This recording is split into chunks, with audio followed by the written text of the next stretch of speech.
Vote শেষ হওয়ার 6 দিন পরও নির্বাচনে ব্যানার ফেস্টুনের সয়লাব চট্টগ্রাম মহানগর এবং জেলার কোথাও থেকে এসব অপসারণ করা হয়নি।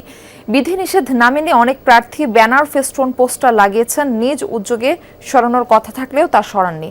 ফলে নষ্ট হচ্ছে বন্দরনগরীর সৌন্দর্য। এ গ্রেড ক্লিংকারের কনফিডেন্স সিমেন্ট, বাংলাদেশের হৃদয় জুড়ে। চট্টগ্রাম মহানগর এবং জেলার সব সংসদীয় এলাকার চিত্র এখন এমন। ভোট শেষ হয়ে গেলেও প্রতিটি এলাকার দেয়ালে এবং রশিতে ঝুলছে বিভিন্ন দলের প্রার্থীদের ব্যানার ফেস্টুন পোস্টার। অনেক এলাকায় সরেনি অস্থায়ী নির্বাচনী ক্যাম্পও, ফলে নষ্ট হচ্ছে নগরীর সৌন্দর্য। অনেক জায়গায় ব্যানার এখনো রয়ে গেছে, এগুলো তো আসলে সৌন্দর্যের বিষয় আছে, তো দেখলাম যেগুলো এখনো খোলা হয়নি। সিটি কর্পোরেশনের যারা পরিচ্ছন্ন বিভাগে কাজ করে ওনাদের উচিত ছিল শহরের সৌন্দর্য রক্ষার্থে পোস্টার ব্যানারগুলো সরাই ফেলা।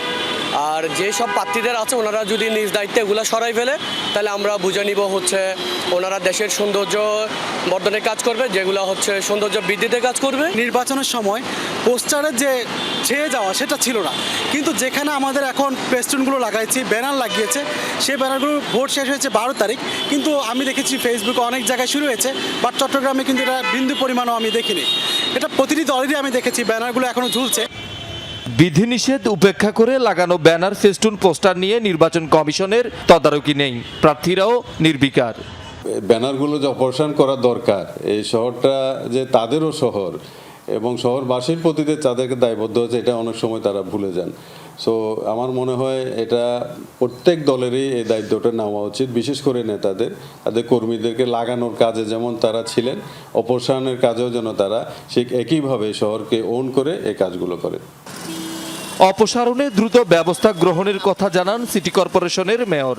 আমরা অলরেডি বলেছি ব্যানারগুলো সরিয়ে ফেলার জন্য, যদি তারা না সরে তাহলে আমরা আমাদের সিটি কর্পোরেশনের পক্ষ থেকে করব।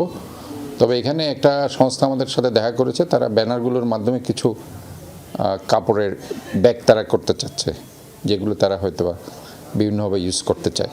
তা আমরাও তারা যদি সেগুলো করতে পারে, ব্যানারগুলো আমরা তাদেরকে দিয়ে দেবো, তারা সেগুলো কাগজের কাপড়ের ব্যাগ তারা করবে আর কি।